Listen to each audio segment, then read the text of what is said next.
तो last lecture में हमने क्या देखा जी? लास्ट लेक्चर में हमने देखा डी मोवेर थ्योरम। ये थ्योरम सिर्फ स्टेटमेंट वाले तरीके से आपको टोटली अंडरस्टैंड नहीं होगा, इसके ऊपर अगर आप क्वेश्चंस करते हो तो और क्लैरिफिकेशन आ जाता है। But again D mower theorem के लिए हमें कॉम्प्लेक्स नंबर का कौन सा वाला फॉर्मेट यूज करना पड़ता है? हमेशा ट्रिग्नोमेट्रिक फॉर्म। देखो ना, स्टेटमेंट जो भी लिखे हैं हमने केस 1 एंड केस 2, वहां पर हमने कॉम्प्लेक्स नंबर को कौन से वाले फॉर्म में लिखा? ट्रिग्नोमेट्रिक फॉर्म में लिखा है। ये क्लियर है? तो ट्रिग्नोमेट्रिक फॉर्म के ऊपर हम प्रैक्टिस करने वाले कुछ क्वेश्चंस ऑब्जर्व करेंगे। और लगे हाथ हमारा जो चौथा फॉर्म था, कौन सा वाला फॉर्म? यूलर फॉर्म, उसको भी अंडरस्टैंड करेंगे। ठीक है, तो हमने ट्रिग्नोमेट्रिक फॉर्म का एक बिहेवियर देखा था क्वाड्रेंट वाइज। अगर आर्गन प्लेन के अंदर अगर ये मेरे अगर क्वाड्रेंट्स रहेंगे तो यहाँ पर x और y दोनों पॉजिटिव होते हैं, मतलब यहाँ पर क्या होगा? ये cos theta plus i sine theta होगा। यहाँ पर x निगेटिव होता है और y पॉजिटिव, तो ये क्या रहेगा जी? Minus of cos theta plus i sine theta. यहाँ पर दोनों निगेटिव होता है, तो basically minus of cos theta minus of i sine theta होता है। एंड यहाँ पर क्या रहेगा जी? cos theta minus i sine theta. ये ट्रिग्नोमेट्रिक फॉर्म का क्वाड्रेंट वाइज बिहेवियर हमें पता है। यूलर फॉर्म बस इसी से मेल खाता है, इट्स नथिंग मोर। ठीक है, तो देखो यूलर फॉर्म है क्या? यूलर फॉर्म बेसिकली स्टेट क्या करता है? cos theta plus i sine theta will be represented as e का पावर आई थीटा। हम रियल पार्ट को मेंशन नहीं करेंगे, हम सिर्फ कौन सा पार्ट को मेंशन करेंगे? Imaginary part. इमेजिनरी पार्ट का मेंशन करने का मतलब ये है कि भाई ये एक कॉम्प्लेक्स नंबर है। ये रियल नंबर में सिर्फ रियल पार्ट होता है, कॉम्प्लेक्स नंबर में ही सिर्फ इमेजिनरी पार्ट होता है। ये वाले रिप्रेजेंटेशन में देखो ना, आपको आई मेंशन किया है, ठीक है, और साथ में आपको क्या दिया है जी? Argument of a complex number. इस तरीके से हमें सिर्फ ये पुट करना रहता है किसके अंदर? ट्रिग्नोमेट्रिक फॉर्म के अंदर। तो हमें क्या मिल जाता है? Euler form. हम सिर्फ क्या रखेंगे जी? cos theta plus i sine theta is equal to e to the power i theta. ये क्लियर? और व्हाट इफ अगर ये माइनस साइन के साथ आएगा? अगर ये अगर माइनस साइन के साथ आता है तो भाई हम इसको लिखेंगे e to the power minus i. Clear? Trigonometric form में सिर्फ इस तरीके से अगर आप रिप्लेस करते हो तो आपका ट्रिग्नोमेट्रिक फॉर्म कौन सा फॉर्म बन जाता है? Euler form. कुछ एक्स्ट्रा पार्ट नहीं चाहिए। तो हमारा जो ट्रिग्नोमेट्रिक का अंडरस्टैंडिंग है उसी के अकॉर्डिंग हम किसका यूलर फॉर्म का जनरेट कर सकते हैं। गिवन पार्ट क्या देखो, पहला वाला cos theta plus i sine theta is equal to e to the power i theta. मतलब अगर ये ट्रिग्नोमेट्रिक फॉर्म अगर रहेगा तो इसका यूलर फॉर्म क्या रहेगा जी? e to the power i theta. cos theta minus i sine theta, अगर ये ट्रिग्नोमेट्रिक फॉर्म है तो इसका यूलर फॉर्म क्या रहेगा? e to the power minus i theta. It's like imaginary part negative sine के साथ। ये क्लियर है? अब देखो थर्ड क्वाड्रेंट में क्या होगा, सॉरी सेकंड क्वाड्रेंट में क्या होगा? माइनस cos थीटा के लिए हमारे पास कोई लेना देना नहीं है फिलहाल, क्योंकि भाई दोनों जगह पर रियल पार्ट क्या था? पॉजिटिव था। हम यहाँ पर क्या करेंगे? रियल पार्ट को पॉजिटिव लिखेंगे।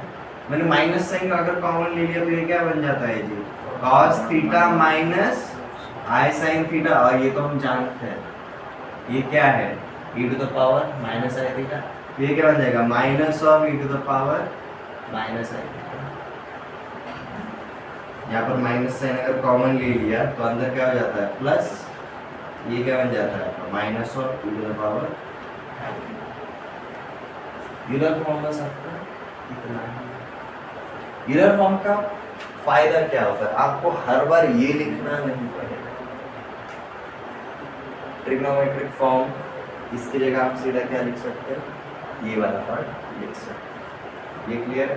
तो अगर मेरा कोई भी अगर कॉम्प्लेक्स नंबर लिखा रहेगा r in bracket cos theta plus i sin theta, सीधा रिप्लेस कर देंगे। तो बेसिकली हम z को क्या लिख सकते हैं? r इंटू e का पावर i थीटा। इसका मतलब भाई ऐसा कॉम्प्लेक्स नंबर जिसका मॉड्यूलस r है और जिसका आर्गुमेंट थीटा है। और ये फॉर्म आपके कितने आते हैं? सिर्फ 4 ही आते हैं। जिस तरीके का फॉर्म रहेगा उस तरीके का क्वाड्रेंट रहेगा। e to the power i theta, यहाँ पर दोनों minus e to the power minus i theta. याद रखने का सबसे सिंपल तरीका, ये दोनों याद रहेंगे। इसको माइनस साइन लगाओ, अपोजिट साइड में जाएगा। इसको माइनस साइन लगाओ, अपोजिट साइड, इजीली याद रहेगा। अब ये कंसेप्ट के बाद हम आते हैं हमारे नेक्स्ट वाले पार्ट। कल हमने एक कंसेप्ट देखा जी, कॉम्प्लेक्स नंबर एज रोटेटिंग। वो वाले पार्ट को वापस से एक बार देख लेते हैं विद एग्जांपल्स।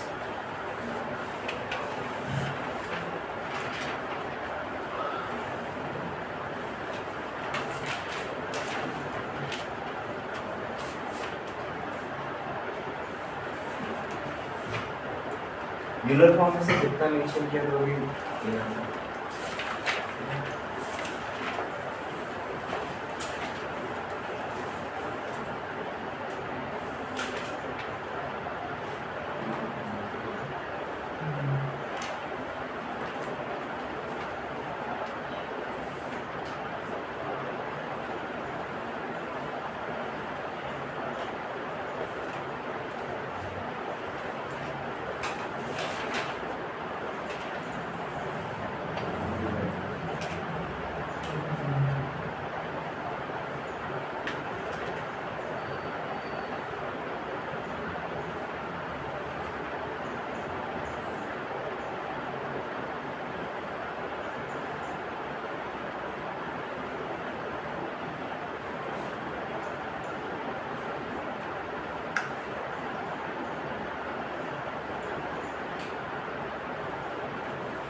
अगर कौन सा कॉम्प्लेक्स नंबर वेक्टर फॉर्म में दिया होगा उसको यूलर फॉर्म में कन्वर्ट करना। पहले ट्रिको में करो, ट्रिको के थ्रू ही जाओ, क्योंकि चेक करने का समझ में आया।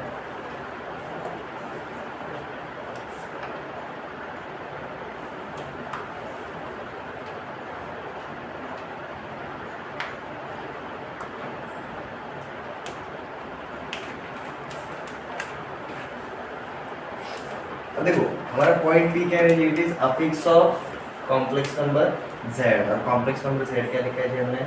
r cos theta plus i sin theta.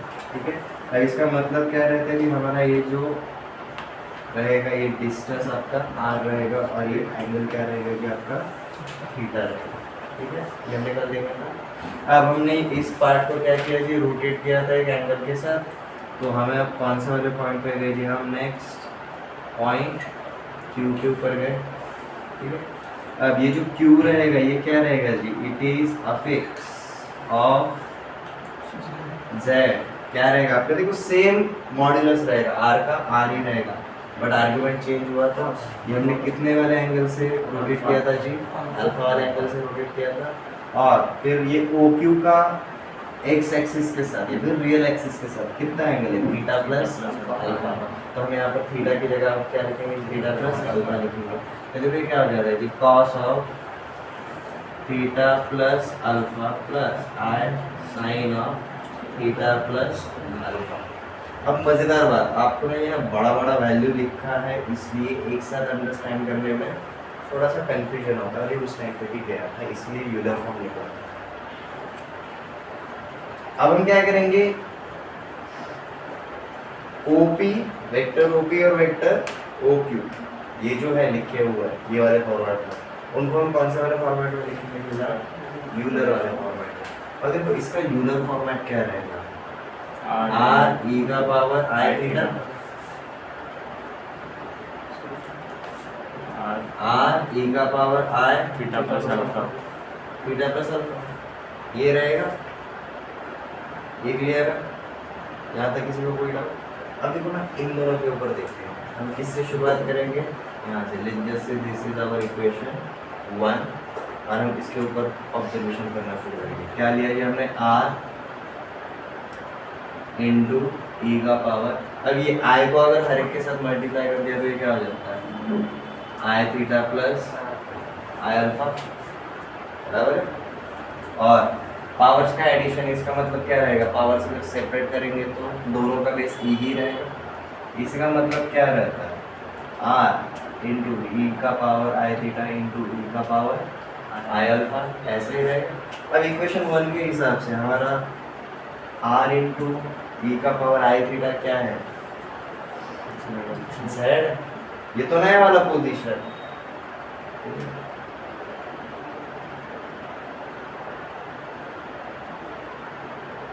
ये नया वाला पोजीशन है, हम नए वाले पोजीशन को पुराने वाले के टर्म में लिखना चाहते हैं। ये क्लियर है, जो चीज़ हमें पता है। और अल्फा चेंज हो जाने के बाद क्या होगा, जो होगा वो हम किसके टर्म में निकालेंगे, जो ऑलरेडी पता है उसके टर्म में, ठीक है। तो ये जेड का वैल्यू इधर डाल दिया तो हमें देखो क्या मिलता है, जेड इंटू ई का पावर आई अल्फा, मतलब सिर्फ आर्ग्यूमेंट में कितने का चेंज हुआ, अल्फा का चेंज। अब यही हमारा एंटी क्लॉकवाइज गया इसलिए।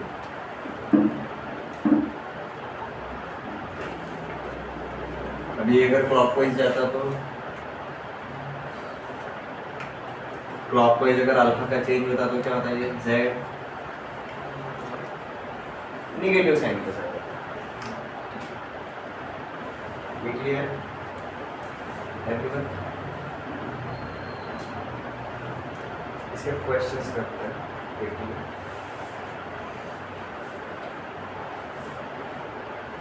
You will find out trigo form calculation के लिए अच्छा है, बट अगर क्विक अंडरस्टैंडिंग अगर करना रहेगा तो हमें यूलर फॉर्म हेल्पफुल है, बट सिर्फ थ्योरी वाले पार्ट, कैलकुलेशन वाले पार्ट में आपको हमेशा कौन हेल्प करेगा, ट्रिग्नोमेट्री का हेल्प करेगा।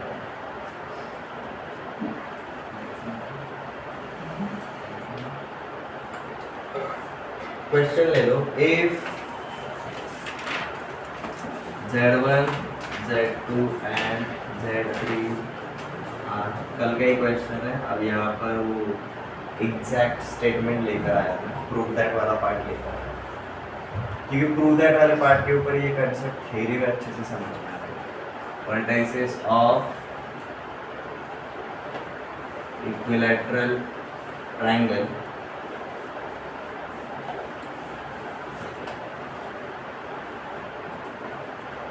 prove that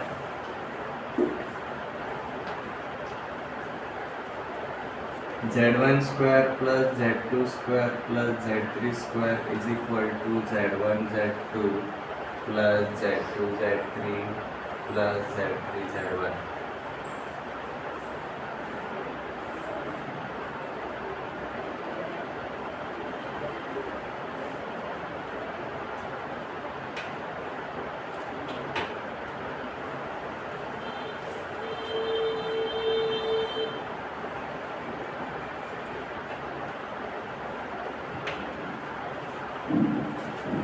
सबसे पहले डायग्राम क्रिएट करेंगे। Let's just say this is our equilateral triangle ABC। A क्या डिनोट कर रहा है, हमारा पॉइंट Z1, B क्या शो करेगा, हमारा पॉइंट Z2 और C क्या शो करेगा, Z3। अब इनके बीच में एंगल कितने का रहता है जी, 60 डिग्री, मतलब π/3। ये क्लियर है? अब देखो, अगर ये Z2 है और अगर ये Z1 है तो हम यहाँ पर AB को कैसे लिख सकते हैं जी, Z2 minus Z1।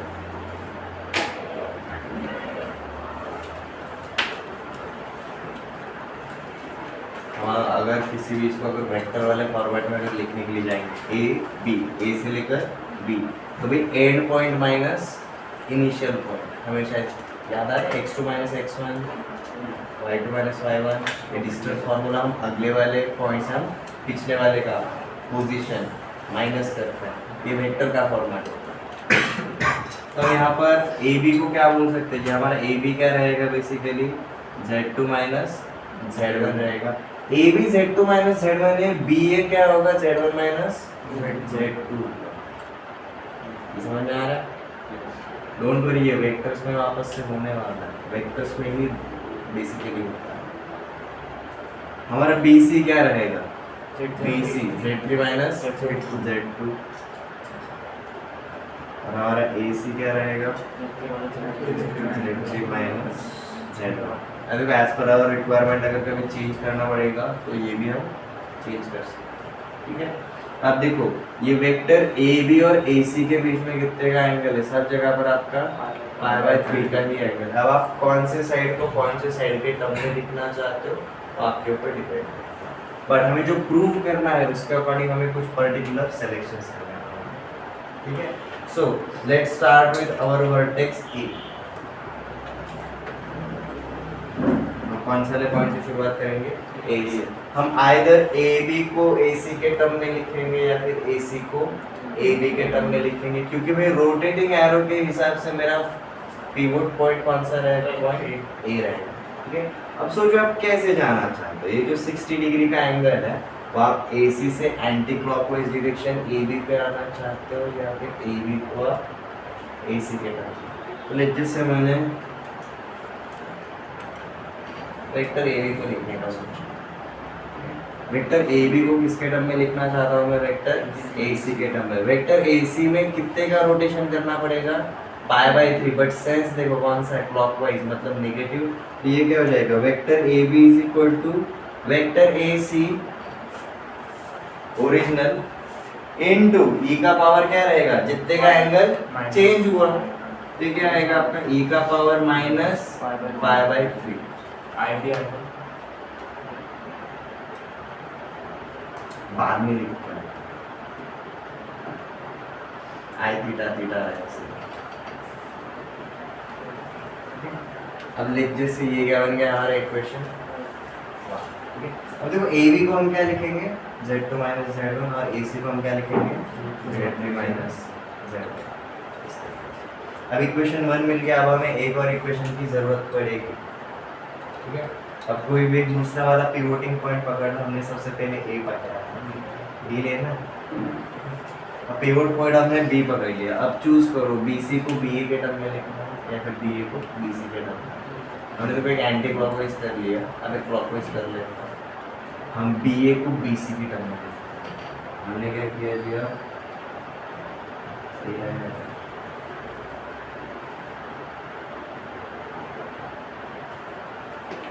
vector BA is equal to vector BC rotated at π/3 in which sense, anti-clockwise. तो पॉजिटिव एंगल के साथ तो ये क्या बन जाएगा, E का पावर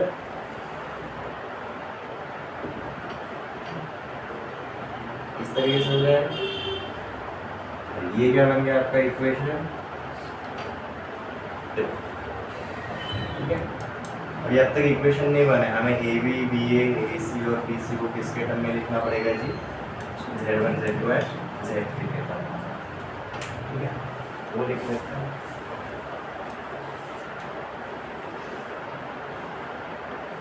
ये हमारा इक्वेशन 1 एक्चुअली क्या बन जाता है, AB is Z2 minus Z1 is equal to AC is Z3 minus Z1 into E का पावर क्या है जी हमारा, माइनस π/3। हमारा इक्वेशन 2 क्या है जी, BA क्या बन जाएगा आपका, Z1 माइनस Z2, और आपका BC क्या है जी, Z3 माइनस Z2, ये हो जाएगा E का पावर प्लस π/3। अगर ये दोनों को चूज करने का फायदा क्या है,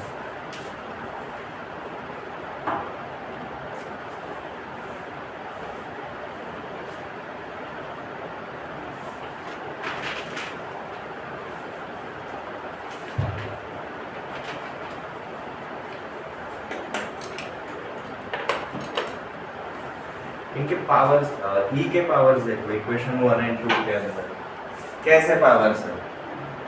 नेगेटिव है, ठीक है। और अगर मैं इनका अगर प्रोडक्ट अगर करूंगा तो क्या हो जाएगा? कैंसिल हो सेम बेस वाले का अगर प्रोडक्ट हो रहा है तो उनके एक्सपोनेंट्स का एडिशन होगा, बराबर है। और इनके एक्सपोनेंट कैसे एक दूसरे के अपोजिट है। तो अब मैं यहाँ पर क्या परफॉर्म करूंगा कि इक्वेशन 1 इनटू इक्वेशन 2, ये क्लियर है। देखो आपका LHS क्या हो जाता है आपका Z2 minus Z1 multiplied with Z1 minus Z2 is equal to, यहाँ पर देखो आपका ये तो पार्ट कैंसिल हो जाएगा, आपको सिर्फ क्या लिखना पड़ेगा कि ये वाला पार्ट क्या है, ये Z3 minus Z1 multiplied with Z3 minus, ठीक है। ये समझ में आ गया। इसको सिंपलीफाई करके देखो क्या होता है। Z2 into Z1 Z2 minus Z1 into Z1 minus Z1 square, Z2 into minus Z2 square minus Z1 into minus Z2 plus Z1, ये बना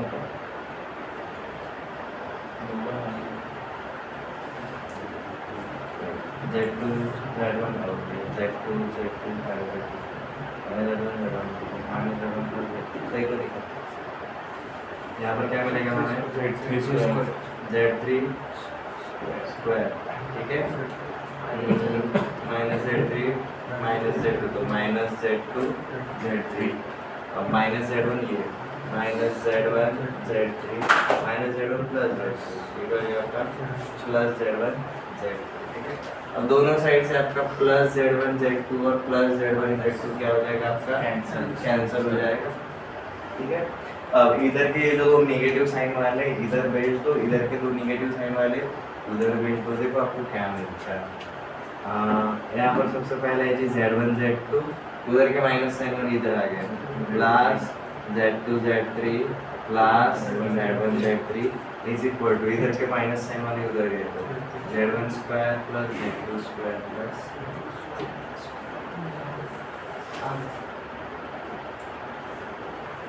समझ में आया हमने क्या किया। एक को दूसरे के टर्म में लिख सकते हैं, बेसिकली यही मेन पर्पस है। और treating complex number as a rotating arrow, अगर आपको उसको वेक्टर फॉर्म में अगर ट्रीट कर रहे हो तो भाई वेक्टर के बीच में हमेशा क्या रहेगा, एक एंगल तो आएगा ही आएगा।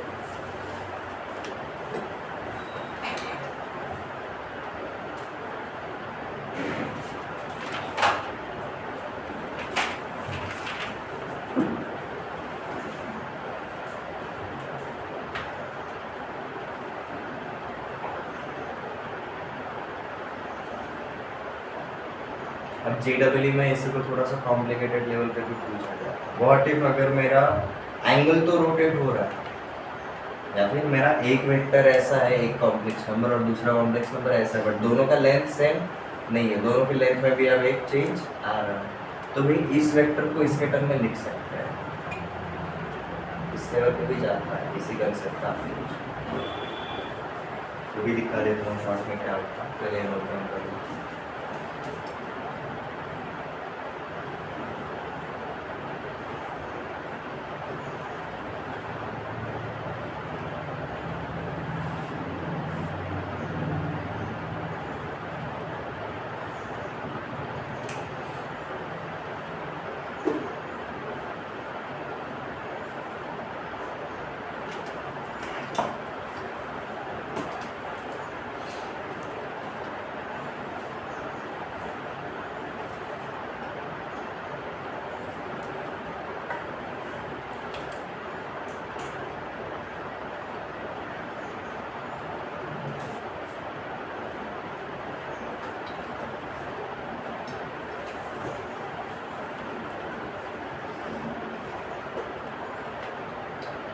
ठीक है।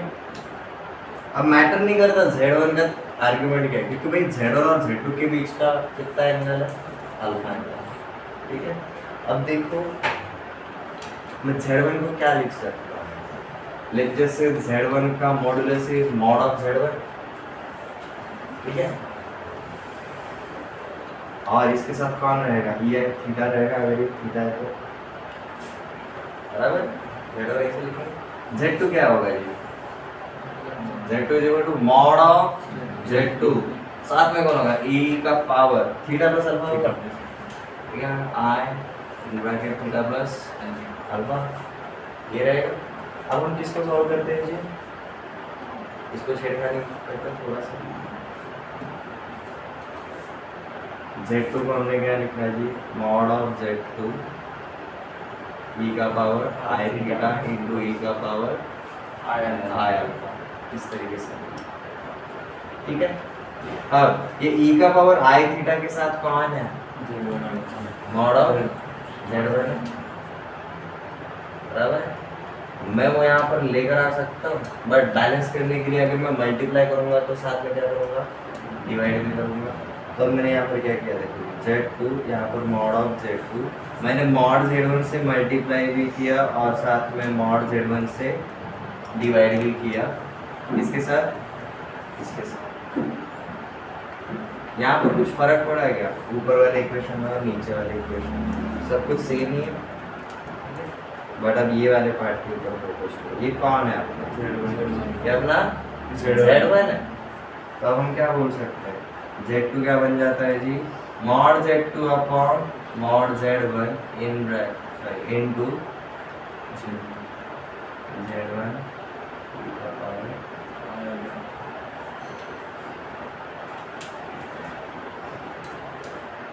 पहले हमारा ये वाला रेशो 1 था बिकॉज दोनों का लेंथ सेम था।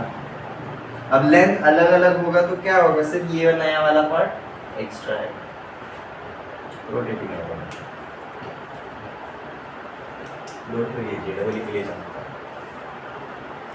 उसका एग्जाम देने वाले रहोगे तो रोटेटिंग एरो आपको कॉम्प्लेक्स नंबर के अंडरस्टैंड के लिए हेल्प करेगा।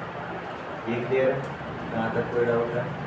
ये रोटेटिंग एरो की वजह से एक बात तो समझ में आ गया, अगर मैं एक कॉम्प्लेक्स नंबर को दूसरे के टर्म में लिख सकता हूँ, और कॉम्प्लेक्स नंबर में डी मोयर थ्योरम के हिसाब से आर्गुमेंट सिर्फ क्या होता है जी, रोटेट करता है, उसका मॉडुलस अलग से चेंज होता है, बट उसका आर्गुमेंट तो सिर्फ आर्गन प्लेन में ही घूमता है, बराबर है। इसकी वजह से हमें डी मोयर थ्योरम की वजह से कितना भी बड़ा पावर हो हम आराम से निकाल सकते हैं, ठीक है। इसका क्वेश्चन कहते हैं, ये समझ में आया? मुझे लगता है कभी कभी ये ऐसे ऐसे क्वेश्चंस हैं जो ना एनडीए इन्वॉल्व करेगा एज अ स्टेटमेंट की तरह पूछा जा सकता है। Position vectors of complex numbers Z1 and Z2 are given as अगर angle between Z1 and Z2 with origin is given as alpha, ठीक है। तो Z1 के टर्म में क्या होगा, इस टाइप के स्टेटमेंट्स दिए रहेंगे, फिर पूछा जाएगा like how many of the statements are correct, ठीक है। और इस टाइप के क्वेश्चंस में कोई कैलकुलेशन है क्या? नहीं, आपका सिर्फ थ्योरेटिकल अंडरस्टैंडिंग है।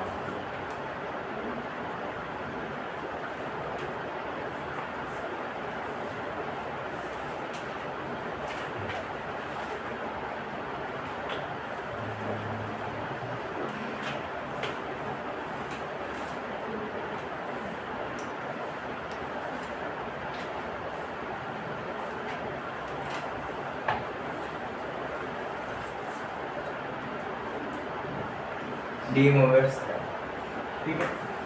अब इसके दोनों केसेस से रिलेटेड हम क्या करेंगे जी, एक एक एग्जांपल लेकर, ठीक है। हाँ, सबसे पहले हमने एक कॉम्प्लेक्स नंबर अज्यूम कर लिया जो हमें वेक्टर फॉर्म में गिवन है।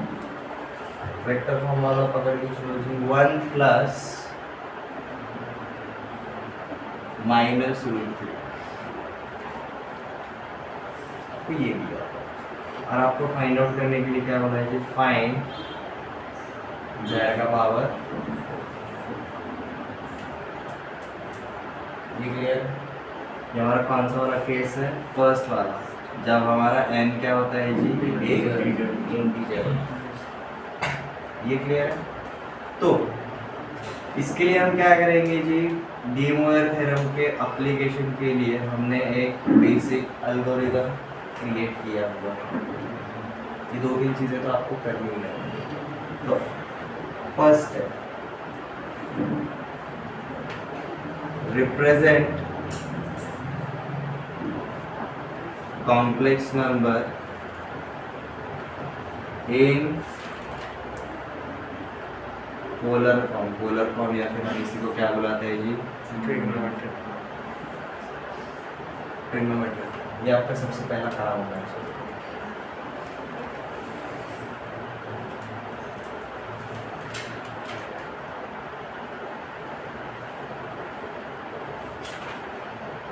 और जैसे ट्रिग्नोमेट्रिक फॉर्म में आ गया, आप क्या कर सकते हो? ये डायरेक्टली डीमर थ्योरम अप्लाई कर सकते हो।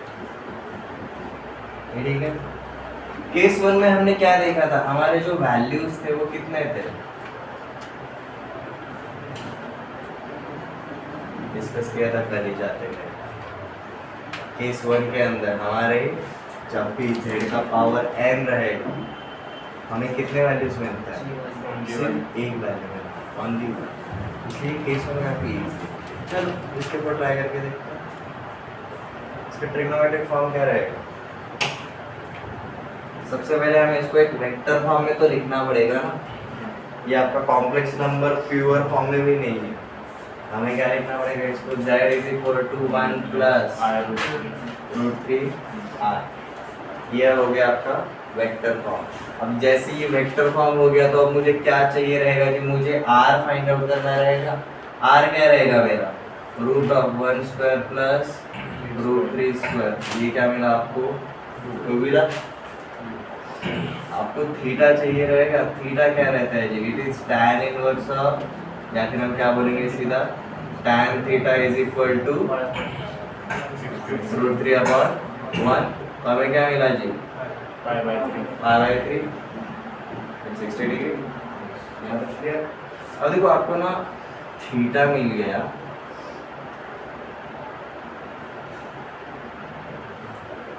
आपको r मिल गया, आप ट्रिग्नोमेट्रिक फॉर्म बना सकते हो।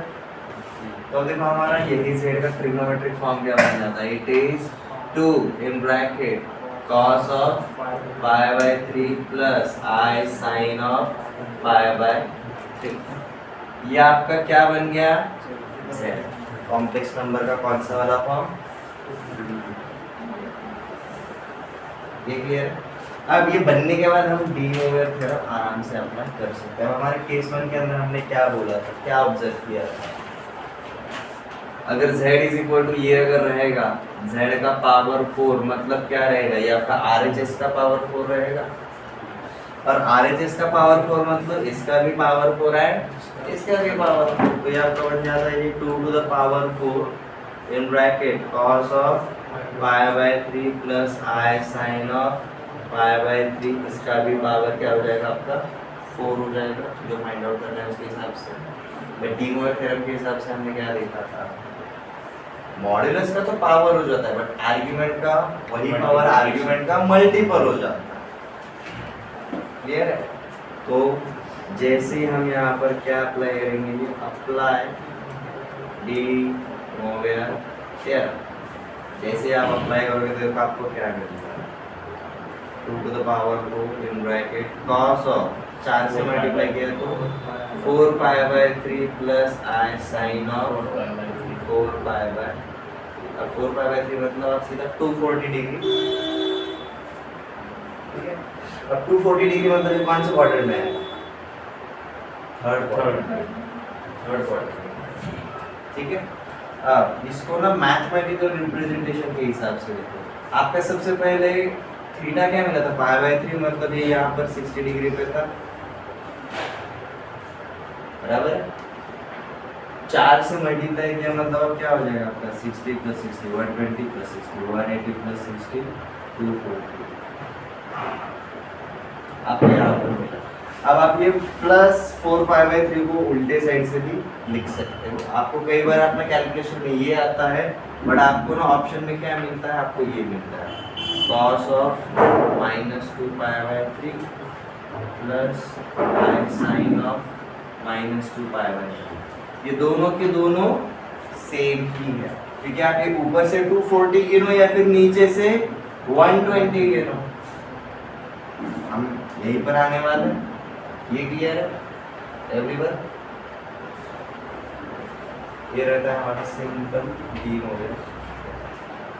केस 1 के ऊपर अप्लाई करना बहुत ईजी है, क्योंकि हमें कितने वैल्यूज फाइंड आउट करने में, सिर्फ एक ही वैल्यू फाइंड आउट।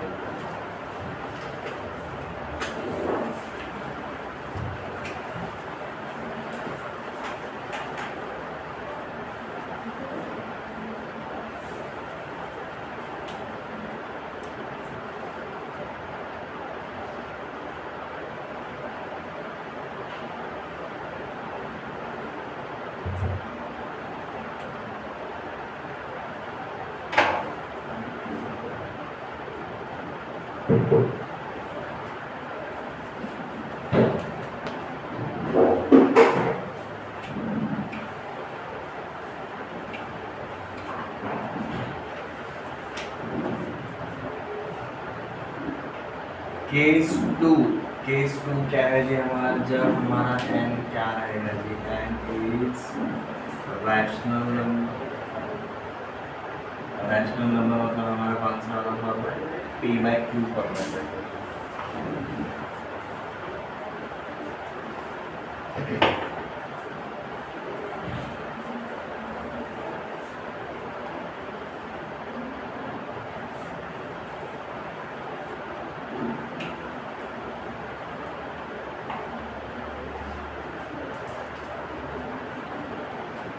अगर z का पावर n रहेगा तो हम क्या बोलते हैं? r का power n in bracket cos of n theta plus i sin of n theta is one of the values. This is one of the values of z to the power n. ये one of the value है, जितने भी रहेंगे उसमें से एक रहेगा। यहाँ पे क्लियर है?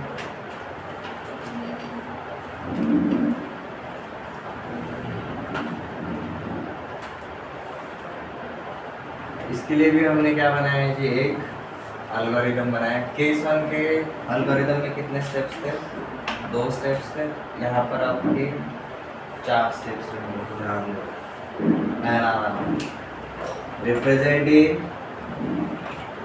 कौन से वाले फॉर्म में दिखाना है सबसे पहले?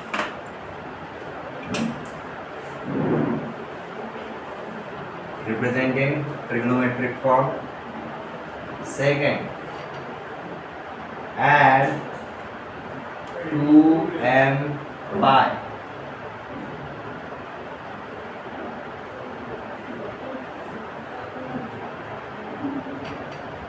with argument. हमें क्या ऐड करना है जी? 2m pi। अब 2m पाई का मतलब क्या होता है? देखो, जब 2 पाई मतलब कितना डिग्री? 360 डिग्री। और एक प्लेन के ऊपर 360 डिग्री अगर मैं एंगल ऐड किया मतलब क्या होगा? रोटेट किया। मैं किसी भी एंगल को अगर 360 डिग्री से अगर रोटेट करूंगा तो क्या चेंज होता है? कुछ भी नहीं होता। तो ये ऐड करने से कुछ फर्क पड़ेगा क्या? नहीं, बट हमारे कैलकुलेशन को इजी करने के लिए हमने ये किया होगा। नेक्स्ट, अब यहाँ पर हम क्या करेंगे जी? Apply De Moivre's theorem।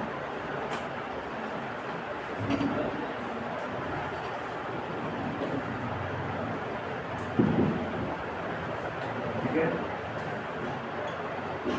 And finally, put m is equal to 0, 1, 2, 3 to get remaining values। हमें एक ही वैल्यू मिला था ना यहाँ पर हमें कितने वैल्यू मिले थे? एक ही वैल्यू मिला था। डी मोइर थ्योरम जब ये अप्लाई किया हमें एक ही वैल्यू मिला। हम m का वैल्यू क्या रखना शुरू करेंगे? 0, 1, 2, 3 and so on। अब हमें बाकी के वैल्यूज मिलेंगे। You will find out m is equal to 0 रखना मतलब इसको ना लेना, नहीं लेना। तो इसलिए हमें ये जो वैल्यू मिला एक्चुअली वो कहाँ पे मिला? m इज इक्वल टू 0 पे मिला। अगले वाले वैल्यूज के लिए हम अगले वाले पार्ट्स डाल दीजिए। रिमेनिंग अब कैसे पता चलेगा कि भाई हमें कितने वैल्यूज चाहिए, क्योंकि भाई जितने वैल्यूज चाहिए उतने हम रखते चलेंगे। ये क्लियर? एग्जांपल देखेंगे आपको समझ में आ जाएगा। पहले एल्गोरिथम देखिए, काफी सिंपल स्टेप्स में क्रिएट करके दिया है, इसका कुछ उतना हार्ड नहीं है। हम जेड वाई को करके चलते हैं, फैमिली है।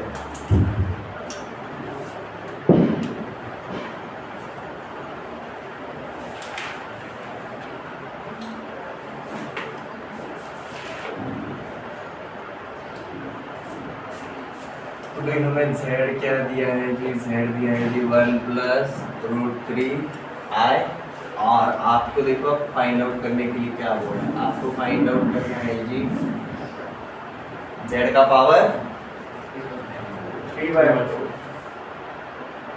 z का पावर 3/4। अब स्क्वायर रूट के न्यूमरेटर, स्क्वायर रूट का हम 1/2 लिखते थे, डिनोमिनेटर में 2 है तो हम कितने रूट्स निकालते थे, 2। क्यूब के लिए 1/3 तो हम कितने रूट्स निकालते थे, 3। यहाँ पर पावर में 3/4 है तो आपको डिनोमिनेटर के ऊपर फोकस करना है। क्या है डिनोमिनेटर में 5 नंबर है 4, तो इसके कितने रूट्स निकालने होंगे, 4। तो भाई 0 1 2 3 से स्टार्ट करेंगे, कौन से रूट तक जाएंगे, सिर्फ चौथे रूट पे जाएंगे, and you will find out. Next पे भी अगर गए ना, आपको वापस से पहला वाला रूट मिलेगा। क्यों? क्योंकि भाई एंगल तो बस ढूंढना है। ये क्लियर? अब इस देखो हम एक ही क्वेश्चन देखेंगे बट डिटेल में देखेंगे। सबसे पहला वाला स्टेप क्या है हमारा, हमें इस कॉम्प्लेक्स नंबर को कौन से वाले फॉर्म में दिखाना है, ट्रिग्नोमेट्रिक फॉर्म में दिखाना है। तो देखो भाई इसका ट्रिग्नोमेट्रिक फॉर्म r क्या मिला था हमें, 2 मिला था, याद है, बोलिए। साथ में क्या मिला था, cos of pi/3 plus i sin of pi/3। ये बन गया अपना पहला स्टेप, कवर हो गया। अब नेक्स्ट क्या बोला है जी, add 2m pi with argument. अपना आर्गुमेंट कौन है, ये वाला पार्ट, pi/3 वाला। इसके साथ हमें किसको ऐड करना है जी, 2m pi को ऐड करना है। ऐड कर देते हैं, तो ब्रैकेट में चल रहा है cos of 2m pi plus pi/3 i sin of 2m pi plus pi/3। इसका एडिशन कितना हो जाता है, ये 6m pi plus pi/3। pi common अगर ले लिया तो आपका क्या 6m प्लस 1 pi। सिर्फ इसको करते हैं, ऊपर और नीचे 3 से, ये हो जाएगा आपका 6m pi प्लस pi/3, ये हो जाएगा। पाई कॉमन ले लिया, ये क्या हो जाता है 6m प्लस 1 इंटू pi/3। ये बन गया फाइनल। फिर अब सीधा यही लिख देता हूँ, ये हो जाएगा आपका 2 times of cos of 6m plus 1 pi/3 plus i sin of 6m plus 1 times of pi/3। ये हो गया जी हमारा कौन,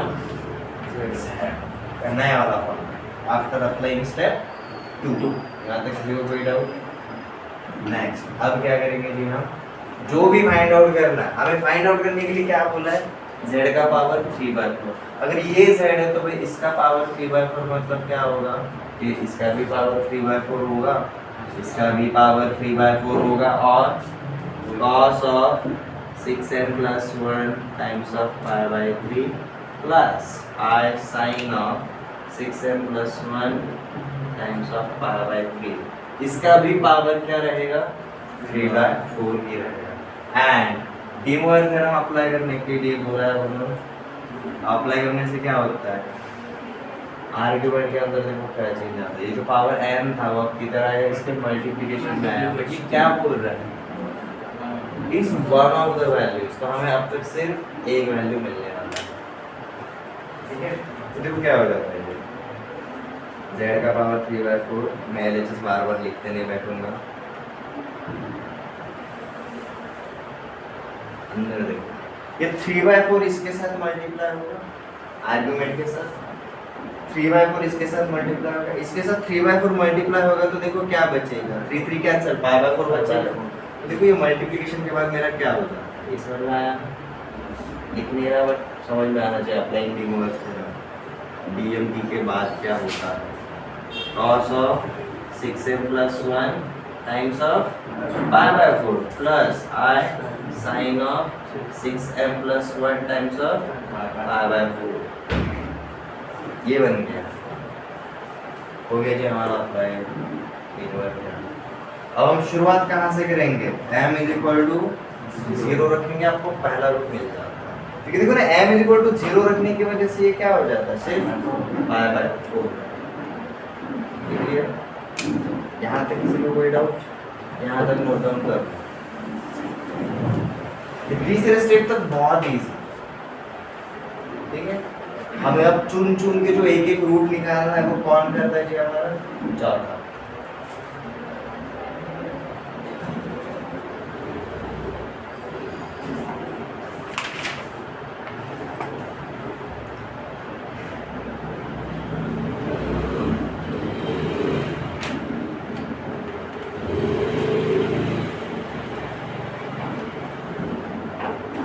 एक ही क्वेश्चन का अलजेब्रा वाला कैलकुलेशन, इसका ज्योमेट्रिक इंटरप्रिटेशन ऑफ आर्गुमेंट ने सब देखे।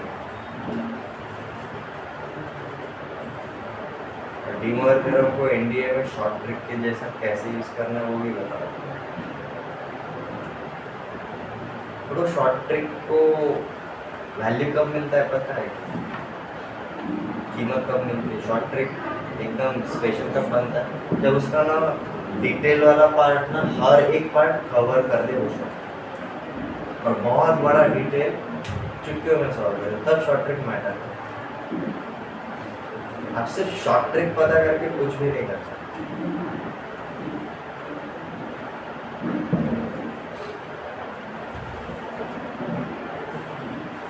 हम देखो जी, हम यहाँ पर क्या करेंगे? Put m is equal to, हम हमेशा क्या पुट कहाँ से शुरुआत करते हैं? सिर्फ वैल्यूज फाइंड आउट करना, 0 से शुरुआत करेंगे।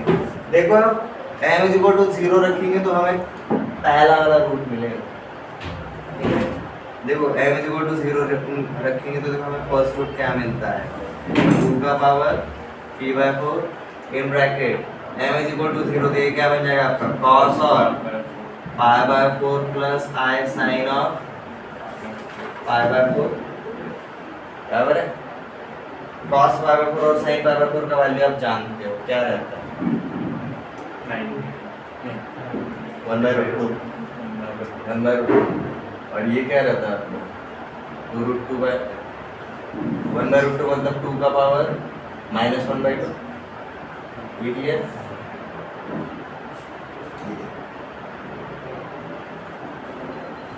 This is 3/4। ये आपका क्या बन जाता है?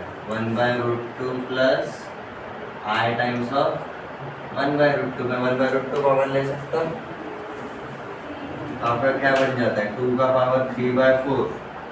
√2 को हम कैसे लिखते हैं? 2 का पावर 1/2, और ये डिनोमिनेटर में है तो ऊपर आएगा तो पावर क्या हो जाएगा? नेगेटिव हो जाता है, तो इनटू 2 का पावर -1/2। अब 1/√2 कॉमन लिया तो क्या बचा अंदर से? 1 प्लस I। अब यहाँ पर देखो इनके बेस सेम है तो पावर्स का क्या होगा? एडिशन होगा। 3/4 माइनस 1/2, 1/4। 3/4 माइनस 1/2 कितना आता है? 1/4 आता है। तो देखो आपको क्या मिलता है जी? 2 का power 1/4 in bracket 1 plus I। तो ये 1 plus I is nothing but cos pi/4 plus I sin pi/4, 1:1 का रेशियो है। थीटा इज इक्वल टू क्या बताता है आपको?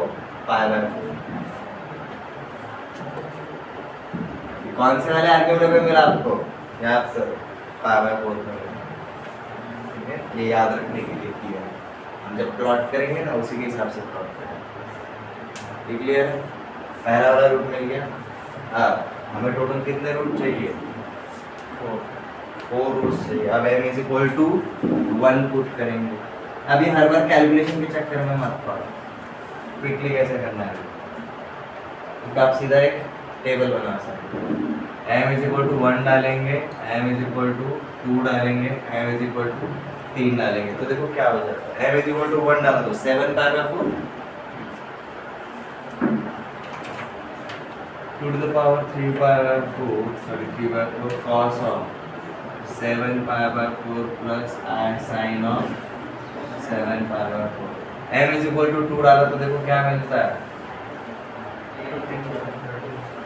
13 pi by 4 plus I sin of 13 pi by 4. ठीक है, m is equal to 3 डाला तो क्या मिलता है 19 pi by 4 cos of 19 pi by 4 plus I sin of 19 pi by 4. ठीक है, तो आपको क्वाड्रेंट वाइज ये तो पता है ना, लाइक ये 0 रहता है, ये पाई बाय 2 होता है, ये पाई होता है, ये 3 पाई बाय 2 होता है, फिर से वापस 2 पाई होता है, ये तो पता है बराबर है। तो हम इनके टर्म्स में इन एंगल्स को लेने का ट्राई करेंगे। लाइक 7 पाई को मैं ऐसा लिख सकता हूँ 8 पाई माइनस पाई, एंड अगर डिवाइड करेंगे तो हमें देखो लिटरली क्या मिलता है 8 pi upon 4 2 pi, 2 pi minus pi by 4, तो मतलब इसका सॉल्यूशन क्या मिलता है आपको cos of minus pi by 4 plus i sine of minus pi by 4 13 pi by 4। इसको मैं ऐसा लिख सकता हूँ क्या 12 pi plus pi, 12 pi by 4 मतलब कितना होता है 3 पाई, ठीक है 3 पाई प्लस पाई बाय 4। अब हम क्या जानते हैं भाई 3 पाई मतलब क्या रहता है, this is pi 2 pi 3 pi, 3 pi plus pi by 4 मतलब ये कहाँ पर आएगा यहाँ पर आएगा। अब ये बेसिकली क्या रहता है आपका माइनस 3 पाई बाय 4, या फिर आप इसको ऐसा भी लिख सकते हो 16 पाई माइनस 3 पाई, ऐसा लिखा तो भी चल जाएगा। ये आपका क्या बन जाता है जी cos of minus 3 pi by 4 plus i sine of minus 3 pi by 4। हर बार जो आर्ग्यूमेंट मिल रहा है उसके ऊपर ध्यान दो।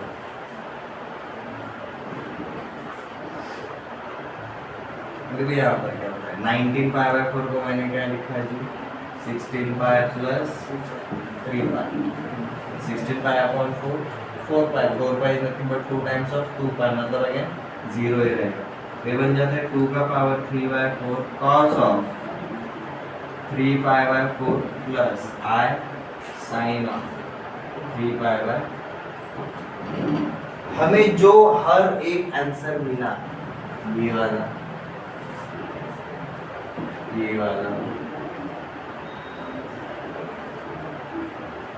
इन सब का मॉडुलस बाहर देखो सेम है,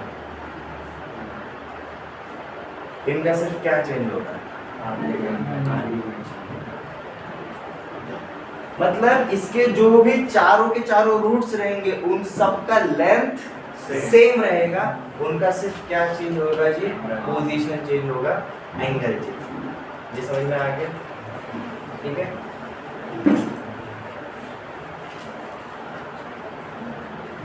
और पोजीशन के हिसाब से बता सकते हैं पाई बाय 4 ये कौन से क्वाड्रेंट में मिला हमें फर्स्ट क्वाड्रेंट में, माइनस पाई बाय 4 ये कौन से क्वाड्रेंट में मिलेगा फोर्थ में, माइनस 3 पाई बाय 4 ये हमारा थर्ड क्वाड्रेंट में, उल्टा 135 सॉरी 135 डिग्री का। और ये वाला हमें कौन से क्वाड्रेंट में मिलता है सेकंड क्वाड्रेंट में मिलता है, ठीक है। प्लॉट करेंगे तो दिख जाएगा। राइट साइड में नोट डाउन हो गया।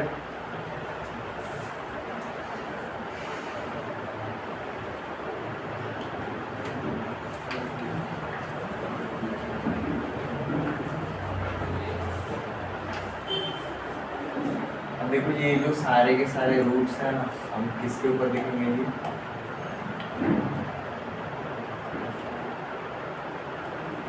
ये आपने सारे के सारे फाइंड आउट जैसे ही कर लिए, इस टाइप का कैलकुलेशन करके उसको सिंप्लीफाइड फॉरवर्ड में करना, हर एक वो एक्चुअली हमारा काम होता है अगर आप 11th 12th के तरीके से देखोगे तो।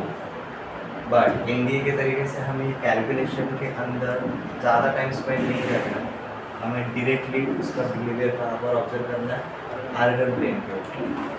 ये हमने सब्जेक्टिव पार्ट को कवर करने के लिए काम किया। ये समझ में आ गया?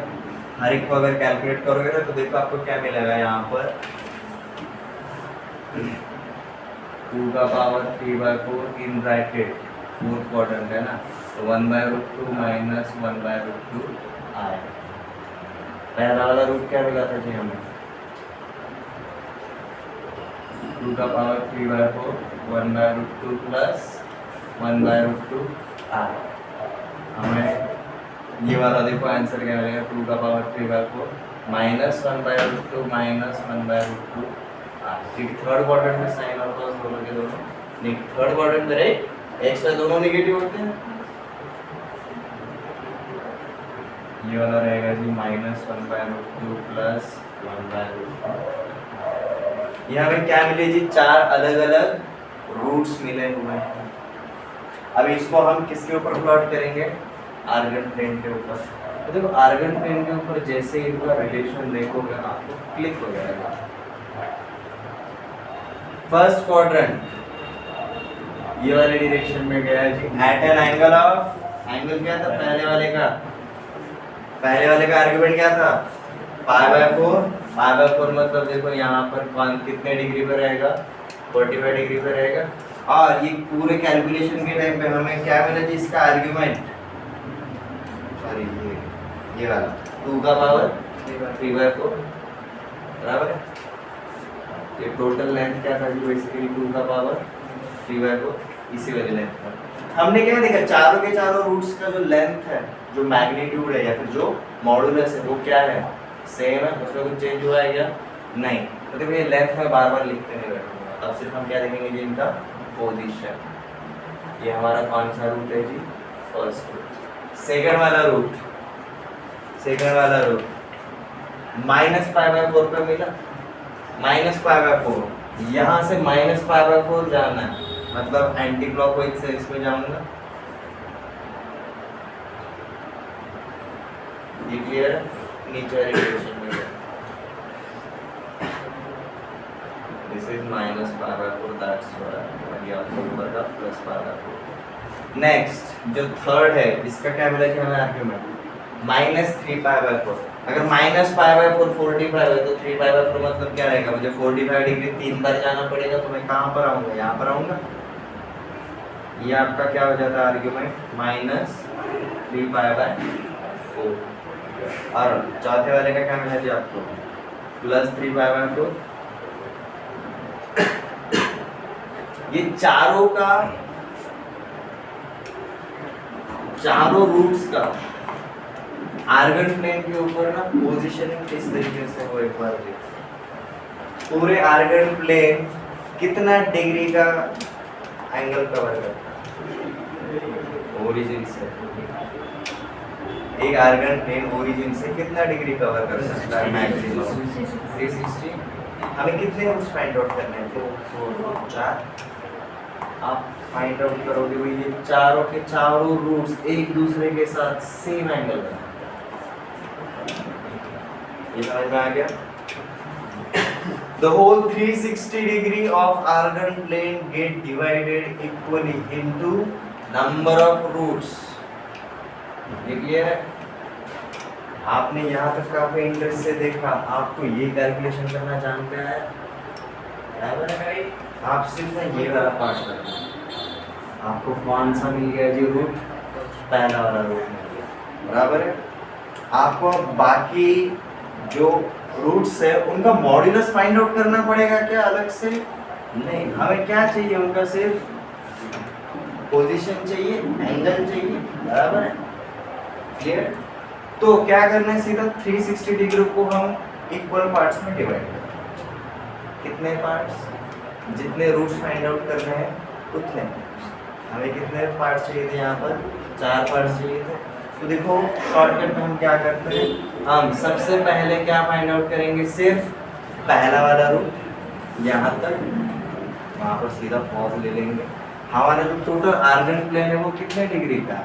360 डिग्री। हमारे कितने रूट्स फाइंड आउट करने हैं? 4 रूट्स फाइंड आउट करने हैं। तो अब ये एंगल कितने का बना? 90 डिग्री का बना।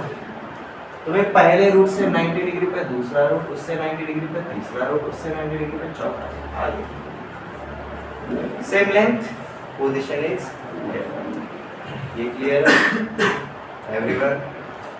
सर अपने -3/π/4 को 1/√2 कैसे दें? यहाँ पे क्या रहेगा? -3/4 मतलब क्या रहता है? Pi plus π/4। साइन पाई क्या रहता है? 0। और थर्ड क्वाड्रेंट में इधर जाएगा तो भाई साइन मतलब हमारा कौन सा? देखो ना यहाँ पर cos theta plus i sin theta अगर मैं लिख रहा हूँ, ये cos क्या था मेरा? कौन दिखाता है? x दिखाता है। ये sin कौन दिखाता है मेरा? y दिखाता है। ठीक है, 1/√2 इसलिए लिखा है क्योंकि देखना यार ये π/4 के मल्टीपल से ये सारे के सारे π/4 के मल्टीपल्स। ठीक है, ट्रिग्नोमेट्री में होने वाला है नेक्स्ट चैप्टर में। कॉम्प्लेक्स नंबर आपको शुरुआत में थोड़ा सा अधूरा लगेगा। ट्रिग्नोमेट्री के साथ अब तक आपका ना नाता टूट चुका है। 10वीं के बाद ट्रिग्नोमेट्री किसी ने देखा भी नहीं होगा। तो ट्रिग्नोमेट्री का आपको सिर्फ पाइथागोरस थ्योरम हेल्पफुल है, वो भी ट्रिग्नोमेट्री का पार्ट भी नहीं है। ट्रिग्नोमेट्री हर एक ट्रायंगल पे लगता है, पाइथागोरस थ्योरम सिर्फ राइट एंगल ट्रायंगल पे लगता है। ठीक है, आएंगे डोंट वरी। ये समझ में आ रहा है?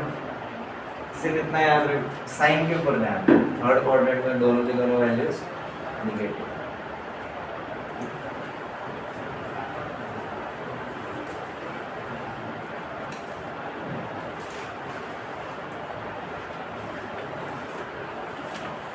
अब मेरा सिंपल, अगर पावर अगर 3/4 की जगह अगर 1/3 रहता तो हम क्या करते हैं?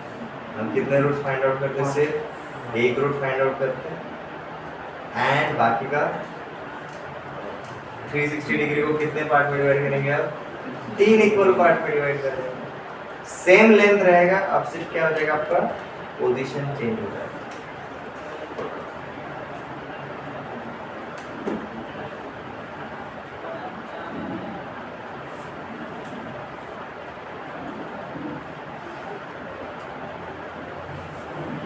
ये डी मोइर थ्योरम की मदद से ही हम हमारे नेक्स्ट कंसेप्ट को जाते हैं, which is called as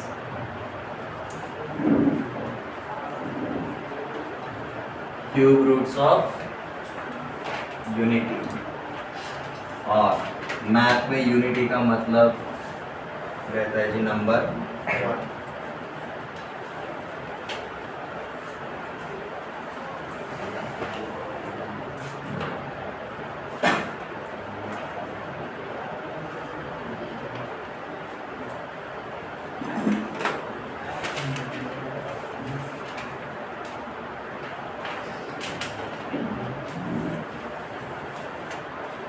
आपको अगर ऐसा लग रहा है ना सर मेरा ना लॉगरिथम अच्छे से हुआ, मेरा सेट अच्छे से हुआ, मेरा क्वाड्रेटिक भी अच्छे से होता है, मुझे सीक्वेंशियल सीरीज भी आता है, बट कॉम्प्लेक्स नंबर में थोड़ा मार खा रहा है। आपको कॉम्प्लेक्स नंबर अभी इंट्रोड्यूस हो रहा है, ठीक है?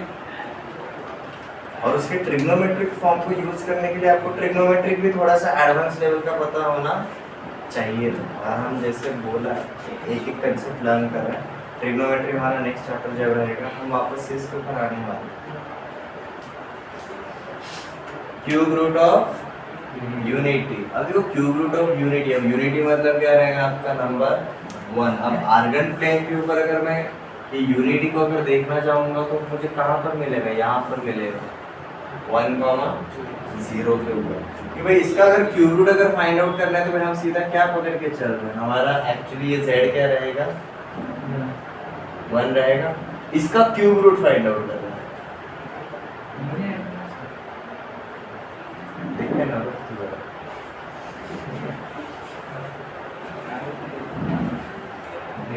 ये हो गया बराबर है। ये वन ऑफ द वैल्यू हो गया। अब क्यूब रूट ऑफ यूनिटी मतलब हमें इसको सॉल्व करना है।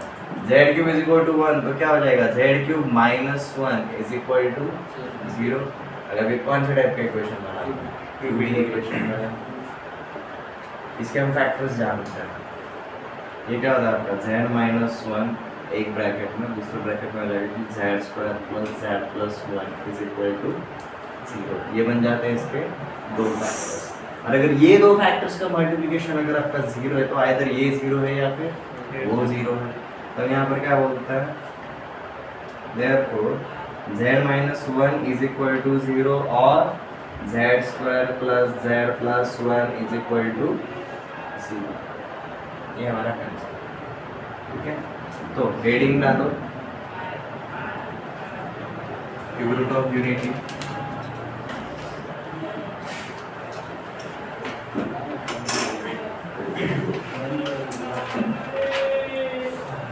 let z is cube root of 1 hence अगर z अगर क्यूब रूट ऑफ 1 है तो भाई z cube is equal to 1 आएगा, बराबर है। इसलिए हमने सीधा वहीं से शुरू।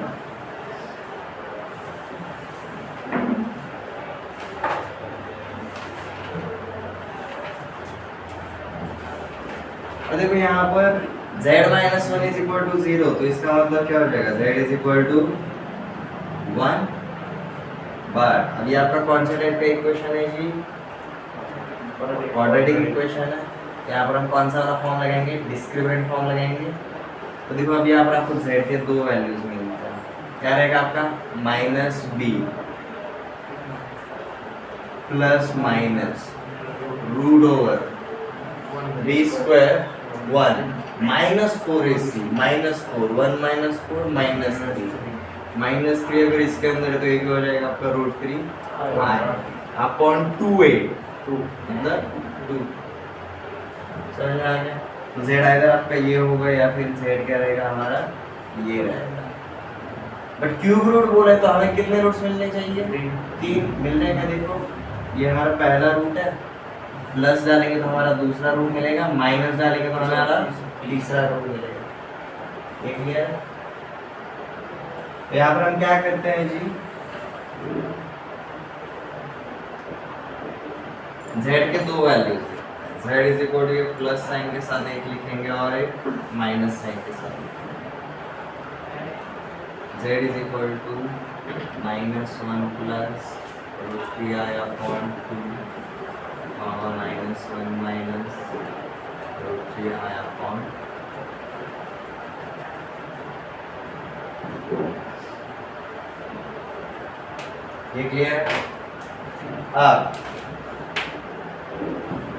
यहाँ पर ऑब्जर्व करो, ये कौन से टाइप का नंबर है, रियल नंबर है, इसमें इमेजिनरी पार्ट है क्या, नहीं। तो हमें एक रूट कैसा मिला, रियल मिला।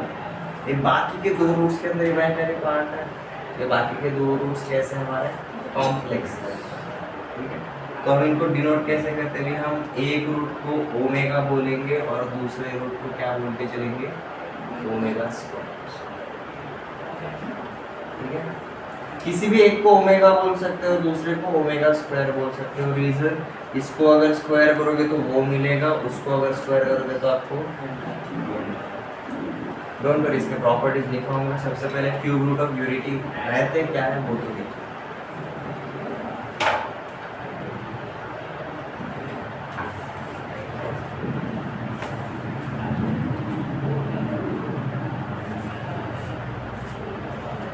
तो कैलकुलेशन के बाद हम सीधा एक ऑब्जर्वेशन क्या लिखते हैं जी, cube roots of unity are 1,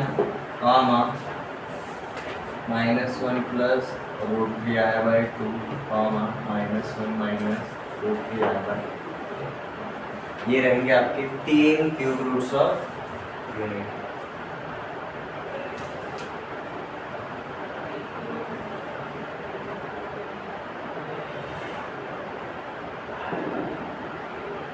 ये ठीक है।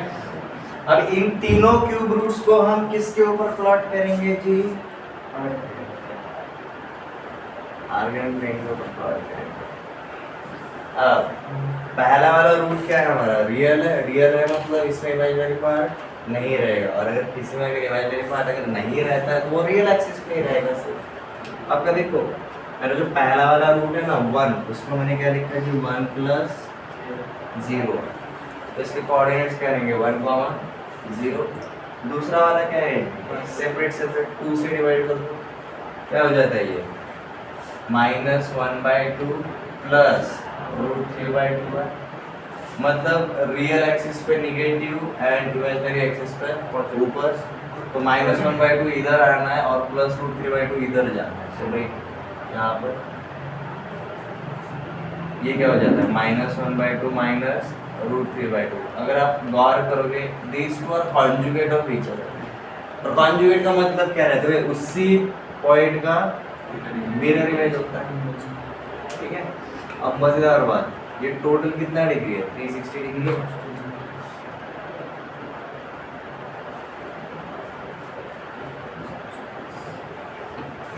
क्यूब रूट कितने रूट्स निकालने थे, पूरा का पूरा आर्गन प्लेन कितने इक्वल पार्ट में डिवाइड हो गया। ये हम इजी वाले मेथड से गए, इसको हम डी मूवर थ्योरम से भी सॉल्व कर सकते हैं।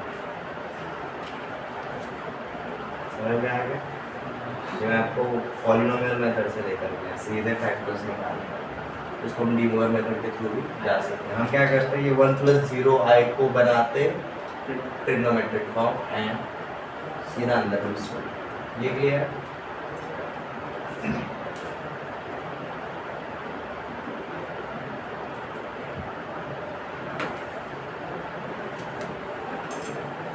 अब क्या देखेंगे जी, क्यूब रूट ऑफ यूनिटी के प्रॉपर्टीज, ध्यान देना क्योंकि इसी के ऊपर ज्यादा क्वेश्चंस पूछे जाते हैं। क्यूब रूट ऑफ यूनिटी के नंबर 1,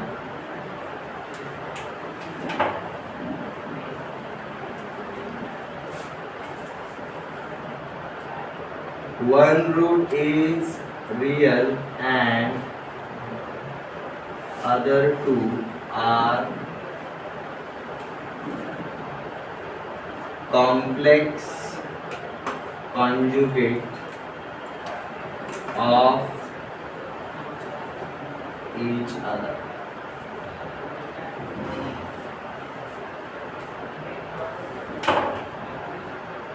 अब इसका मतलब क्या रहता है, अगर मैं एक को ओमेगा बोलता हूँ तो दूसरे को ओमेगा स्क्वायर बोल सकता हूँ। उसका फायदा क्या रहता है, ये 1 ओमेगा एंड ओमेगा स्क्वायर, अगर ये 3 रूट्स है इसमें से रियल ये वाला है और ये दोनों कौन से टाइप के जी, हमारे कॉम्प्लेक्स वाले। बट साथ में क्या बोले, these are conjugate of each other. इसी का मतलब है अगर आप ओमेगा का कॉन्जुगेट करोगे तो आपको ओमेगा स्क्वायर मिलेगा, एंड ओमेगा स्क्वायर का कॉन्जुगेट करोगे तो आपको क्या मिलेगा, omega.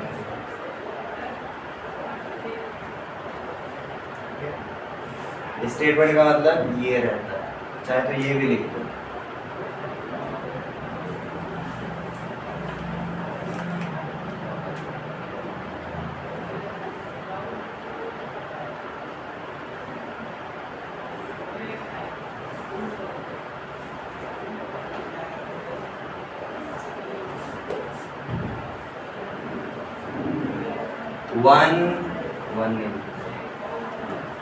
Each complex root is square of other complex root.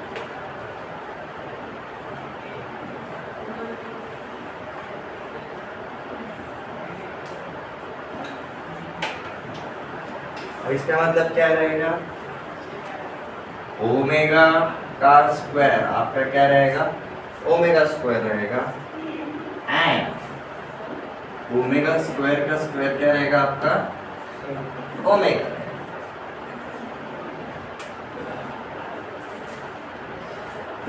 ये क्लियर।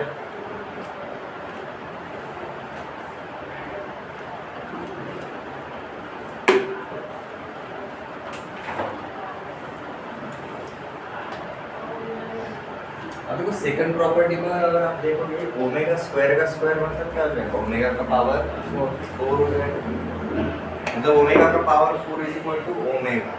तो इसी मदद से हम क्या बोल सकते हैं, omega cube is equal to हमेशा क्या आएगा आपका, नहीं समझे, सॉल्व करके ओमेगा स्क्वायर का स्क्वायर इज इक्वल टू क्या बोला है, ओमेगा। इसी का मतलब क्या रहेगा, omega raise to 4 is equal to omega. Omega raise to 4 को मैं ऐसे लिख सकता हूँ, omega cube into omega is equal to omega. Omega omega cancel, क्या बचेगा 1, इसका मतलब क्या होगा omega cube is equal to 1। ये clear?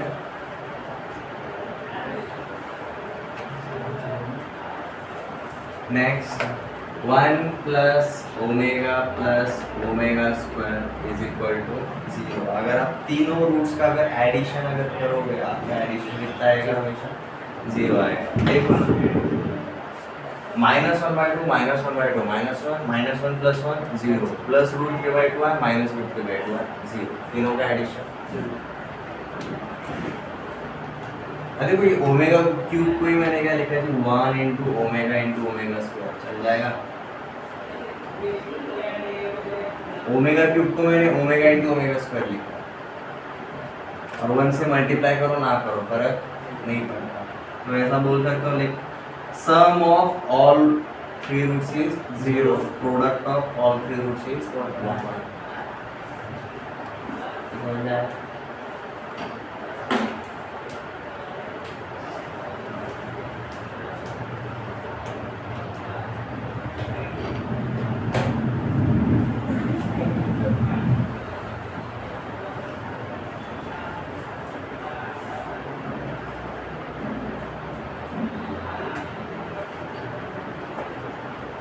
If cube root of 1 are 1 omega and omega square, then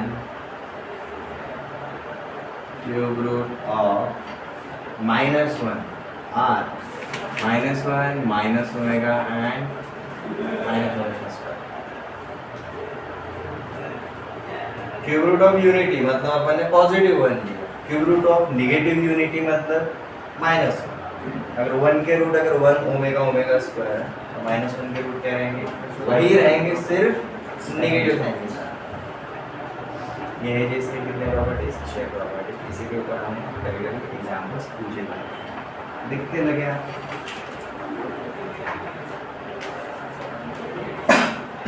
one minus omega plus omega square into 1 plus omega minus omega square is equal to 4। ये prove कर रहा है।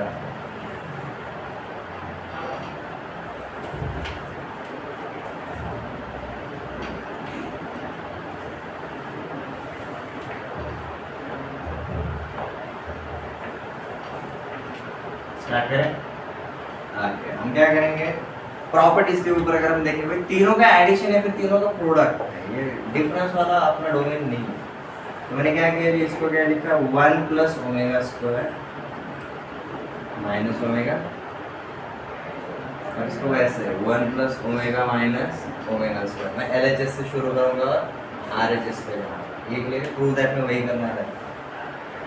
अब 1 plus omega square is equal to अगर 0 है तो 1 plus omega square कितना आएगा? इधर का प्लस ओमेगा उधर जाएगा माइनस ओमेगा। तो मैं 1 प्लस ओमेगा स्क्वायर को माइनस ओमेगा लिख सकता हूँ। सबको समझ में आ रहा है? सिमिलरली मैं 1 प्लस ओमेगा को इधर का प्लस ओमेगा स्क्वायर उधर भेज दिया, माइनस ओमेगा स्क्वायर तो मैं इसको क्या लिख सकता हूँ? Minus omega square. कुछ गलत किया मैं? माइनस ओमेगा -2 ओमेगा, यहाँ पर क्या हो जाएगा? -2 ओमेगा स्क्वायर। इनका प्रोडक्ट करना है, minus minus plus 2 into 2 4 omega into omega square omega cube.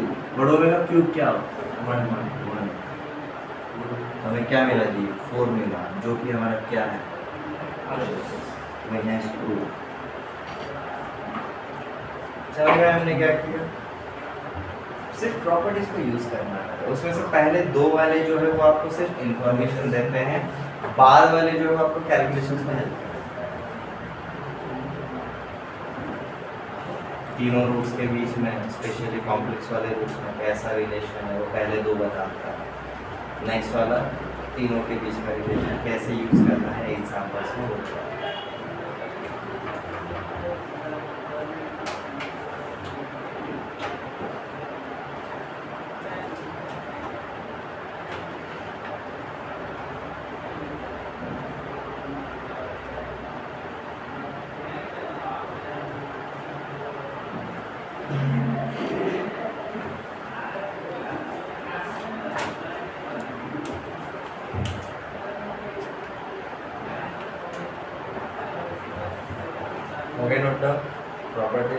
Question समझ में आ गया?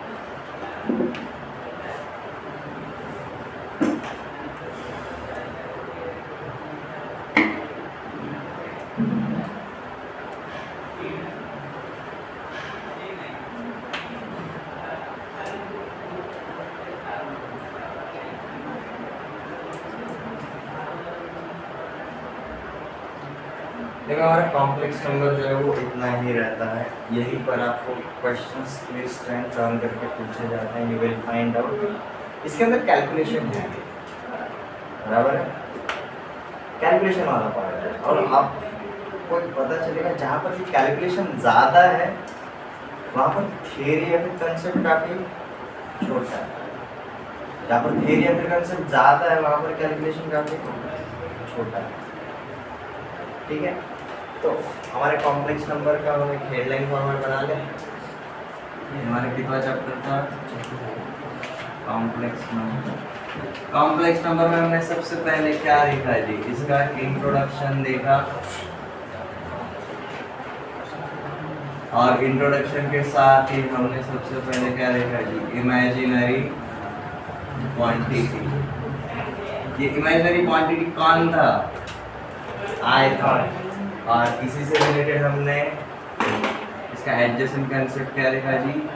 Powers of iota. Powers of iota याद आ रहा है? आफ्टर एवरी फोर्थ पावर ये क्या रहेगा? वैल्यू रिपीट करेगा। 4 पावर्स का इसका क्या है जी? साइन। ये भी। इसके बाद हम किसके लिए गए थे जी? For complex number. और कॉम्प्लेक्स नंबर का जो इंट्रोडक्शन हुआ था हमें कौन से वाले फॉर्म वाला हुआ था जी? वेक्टर फॉर्म वाला हुआ था, that is x plus i y या फिर a प्लस आई बी, कुछ भी बोल सकते हैं। हमने एक कॉम्प्लेक्स नंबर के बारे में सब कुछ देख लिया, एक रियल पार्ट क्या रहता है, इमेजिनरी पार्ट क्या होता है।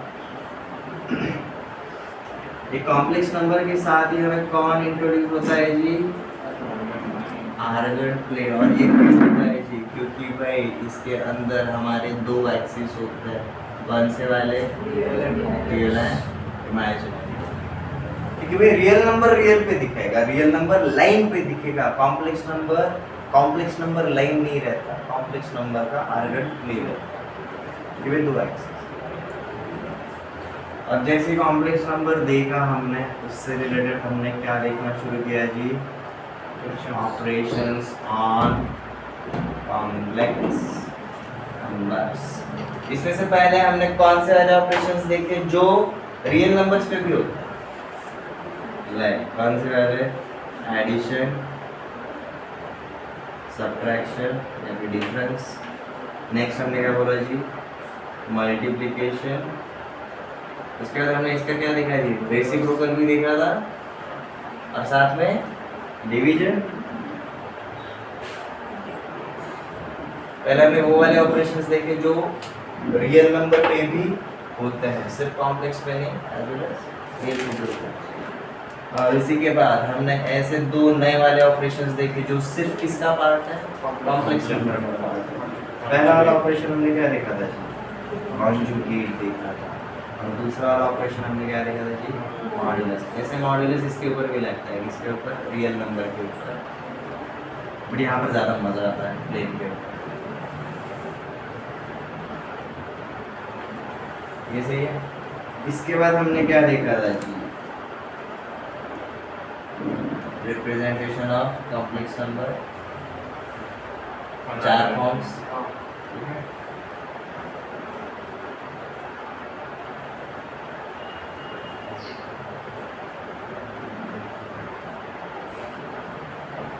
हमारे 4 फॉर्म्स देखे थे, कौन से वाले थे? एक था जी जियोमेट्रिक, एक था वेक्टोरियल, एक था ट्रिग्नोमेट्रिक, और चौथा वाला है जी यूलर वाला। इसमें भी हमने क्या ऑब्जर्व किया भाई? ये ज्योमेट्रिक जो है ना वो सिर्फ आर्गन प्लेन के ऊपर पॉइंट प्लॉट करने तक ही हेल्प करता है। ओरिजिन से करेक्ट करोगे तो वो आपका वेक्टोरियल हो जाता है। उसी वेक्टर का लेंथ और आर्गुमेंट अगर निकालोगे तो वो आपका ट्रिगो हो जाता है। ठीक है। अगेन वेक्टोरियल फॉर्म मतलब हमारा कोऑर्डिनेट सिस्टम का कौन सा वाला मेथड है? Rectangular coordinate system. और ये ट्रिग्नोमेट्रिक मतलब हमारा कौन सा कोऑर्डिनेट सिस्टम है? पोलर। मतलब देखो ये आपका x, y के टर्म में आएगा, ये आपका r एंड थीटा का टर्म। यहाँ तक कोई डाउट? ये क्लियर है?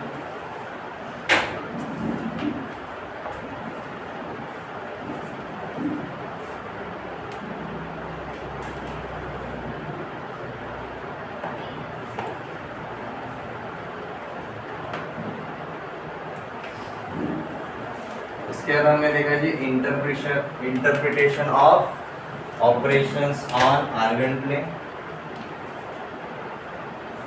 यहाँ पर पैरेललोग्राम बनाएंगे।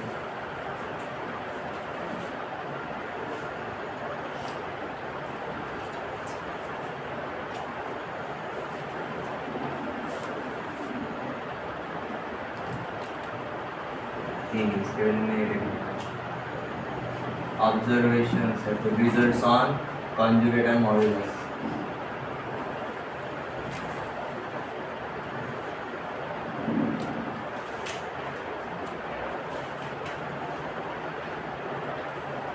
इधर conjugate and modulus के अंदर ये मत बोलो, इनके प्रॉपर्टीज भी देखे थे। ठीक है, दोनों के कितने प्रॉपर्टीज है? +10।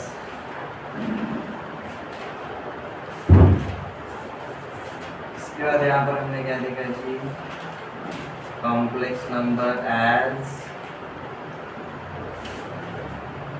Rotating arrow. ये देखने के पीछे रीजन क्या है? क्योंकि भाई यही हमारा किसके लिए बेस बनाता है जी?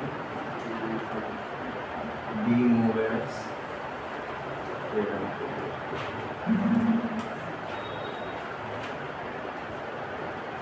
सबसे हम क्या देखते हैं? क्यूब रूट ऑफ यूनिटी और साथ में उसके प्रॉपर्टीज। कितने प्रॉपर्टीज हैं? 6।